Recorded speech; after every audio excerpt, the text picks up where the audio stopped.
we're going to shift right away into a fireside chat with Kathy Haley, the publisher and co-founder of TV News Check, with Brick Eksten, the CEO of Cultivating. Kathy? Thank you, Michael. And hello, everyone. Hello to all. That was a great panel, everybody.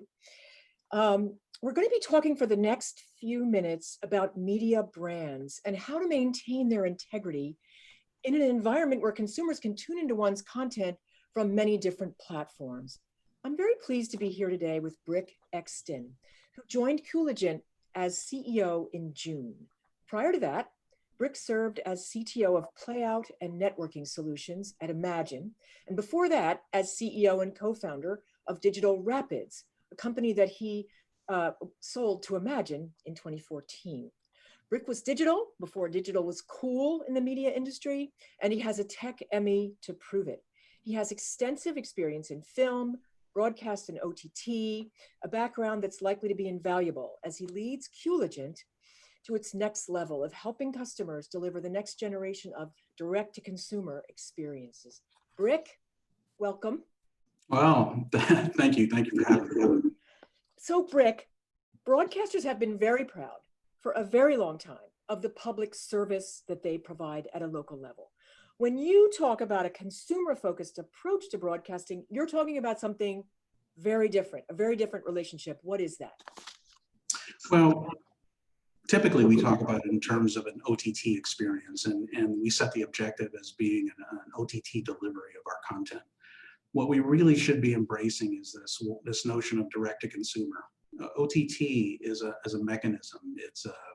It's a way of doing something, and really we need to focus on the why we do it to begin with, and why we're doing it has changed fundamentally from the days of transmitters and the audience receiving everything off air. The world we're in now, the watch anywhere, anytime scenario, is best served by focusing on exactly what the consumer is looking for, and you see that reflected in the way the consumers are accessing content, where they're accessing and what they're accessing that content for. So the switch to a direct-to-consumer mindset means it forces everybody, as a philosophy, it forces everybody to focus on an outcome instead of how you do it. It focuses on why you do it, and in focusing on why you do it, it makes us all reflect back on the different parts of the supply chain, what it is we're trying to achieve.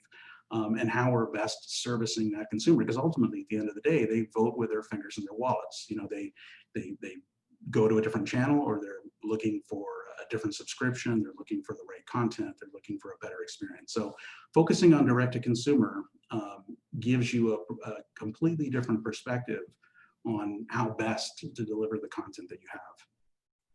All right. What do broadcasters need to be thinking about as they try to build audience on OTT or DTC, as you know? Well, once you start looking at building audience, the first thing you have to do is measure everything. I mean, we're a big proponent of data is going to rule the world. You need to put yourself at parity with the pure play digital companies that are out there. If you were to ask somebody like Netflix how they measure audience, they would give you probably a completely different set of information that might be accessible to you as a broadcaster. So the first thing you have to do is measure everything. And when you start to measure everything, you realize where the real critical points are in your supply chain. Once you extend the supply chain all the way to the consumer, and then you start measuring from the consumer backwards, it changes your perspective dramatically. We've been able to show, working with partners on really large scale data sets, we're talking about billions of messages, of data messages coming directly from consumer devices a day, billions of messages a day. We've been able to prove that there are thresholds that when you get under that threshold, the consumer is likely to tune out. When you get over that threshold, the consumer is likely to stay tuned in. And we're finding that the consumers themselves are forgiving in a very different way when they're thinking about OTT than they are for, say, a broadcast television experience. And so we have to not only measure everything, we have to start thinking about how we're going to adapt our systems to meet those new thresholds, to meet those new quality metrics. So in a digital world, analytics matter. as you've been saying. What kinds of analytics should executives be looking for? And how do they use them to make sure consumers are not having a negative experience? I'm picturing CEOs waking up every morning and instead of getting ratings, they're getting like metrics, right? What are they going to be getting? With my engineering hat on, I like to think of it as stiction. What is it that you're going to do on a day-by-day basis for any particular consumer that's going to cause them to not tune out? What's going to cause them, above and beyond the content that you have? You can have the best content in the world, but if you don't have a good quality of experience, if you're not, if the video is not accurate and high quality and consistent in that quality throughout all of the different elements that you're producing and delivering to the consumer, if their experience isn't solid while they're wandering around their own house or moving from service to service, if it's not available to them, then your content doesn't matter. And so you start to look at things like, what are the pieces of my supply chain and how are those performing, and how do I choose the right pieces in order to deliver to the consumer? The benefit of having measuring all of that and focusing on watch time and focusing on the startup experience and focusing on that stiction is that you get to look backwards and start to optimize your supply chain. And so, as long as you're seeing a correlation between, the expense and the scale, the scale of the expense that you're putting into serving those consumers, and then the consumer stiction on the other side of it, then you've got a business plan. So you're not just putting content out there and hoping somebody's watching. You're aligning all of your expenses to their actual watching patterns. And then by learning their watching patterns and understanding what's relevant and meaningful to those consumers, then you can start to drive that information backwards, and that helps you make better decisions. I mean, we're largely talking about an ad subsidized or an ad sponsored, advertising sponsored experience for the consumer, and so you got to make sure that you're not just placing advertising for the sake of placing advertising. You should be treating it as an expansion of your inventory, and how am I going to take advantage of the inventory, giving everything that I now know about that consumer and how I'm performing delivering to that consumer. Interesting. I thought of you the other day. We had I think it was yesterday, we had a fireside chat with Mark Aitken from One Media and Sinclair, and John Hain, the president of BitPath and Sinclair. And they were talking about the data from ATSC, which is, I guess, going to be a lot like the data from OTT. You would know more about that than I. And John Hain said, it's hard to imagine, why would anyone want to be in the television business in the future without having all the data that you would get from ATSC3? How do you see that? How do they need to be thinking about their consumer experience there in ATSC3? Is it the same as DTC? Well, I think you have to separate. First, you have to separate the opportunity from the challenges of what you're trying to do. ATSC3 and 5G are different beasts serving a similar purpose, and oftentimes we conflate those two things. They are different beasts, but they're both network topologies. They have their strengths. It's hard to argue against the eventual ubiquity of 5G. It's going to be everywhere.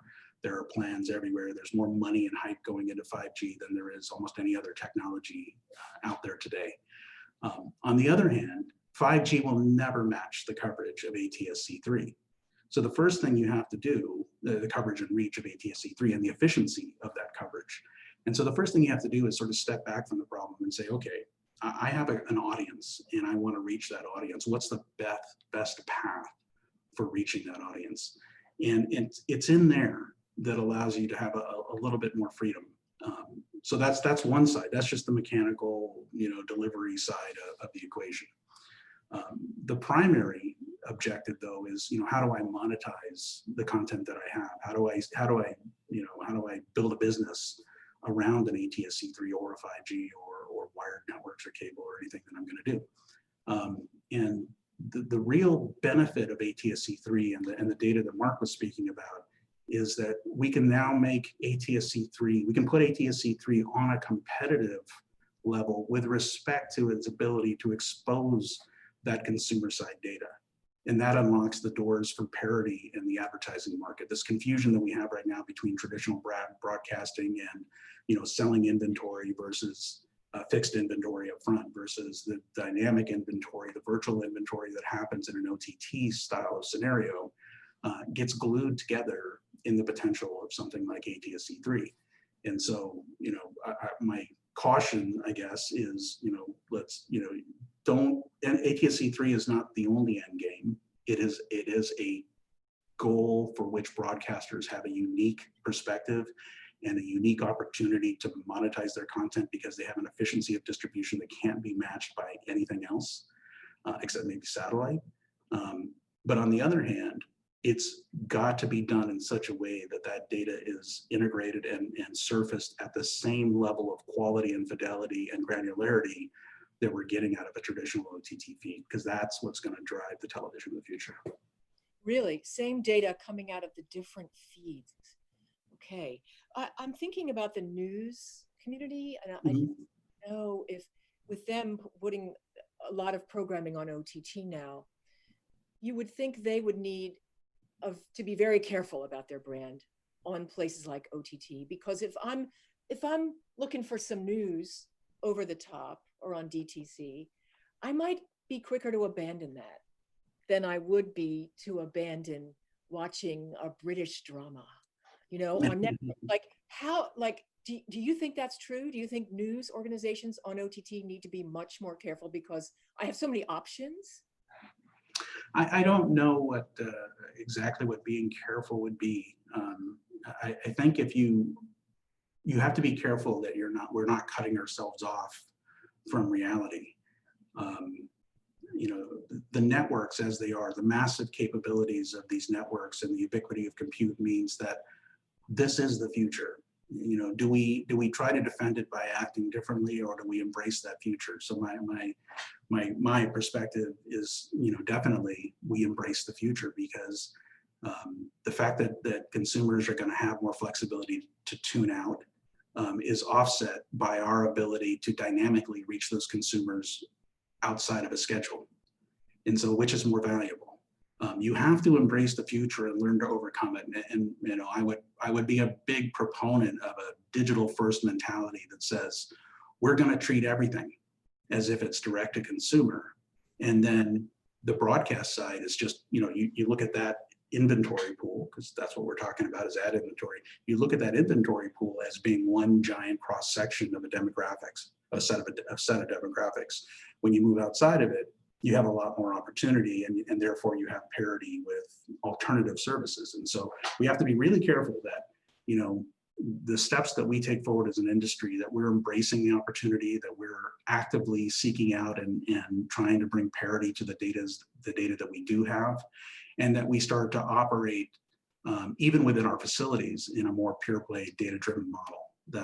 That to me allows us to take the giant step forward and waffle, I guess, or be more decisive about, how we're going to chase down this path towards a DTC future. We certainly shouldn't, we shouldn't be thinking about how do we partition the network and how do we treat them differently, because that's a moment in time. You can't think in those windows. I think, the situation that we find ourselves in today, and in fact, our participation today in this kind of a call says that, this is the world we live in, and it just got magnified and amplified, and now it's becoming more normal, even if it's not, this particular activity isn't the pure normal moving forward. This is more normal as part of our day-to-day existence, and therefore we should embrace it, and we should figure out how to overcome those challenges, and we should, take that data-driven mentality to figure out how to, build better systems ultimately, because it's all about the consumer. Well, that is a brilliant place to wrap up, Brick. I want to thank you very much, Brick Eksten, the Chief Executive Officer of Cultivating. And we're going to go into a short break now, probably about 5 minutes long, and go to our next panel on the cloud and opening up new opportunities for revenue streams. Thanks again, Brick. Bye-bye. Thank you.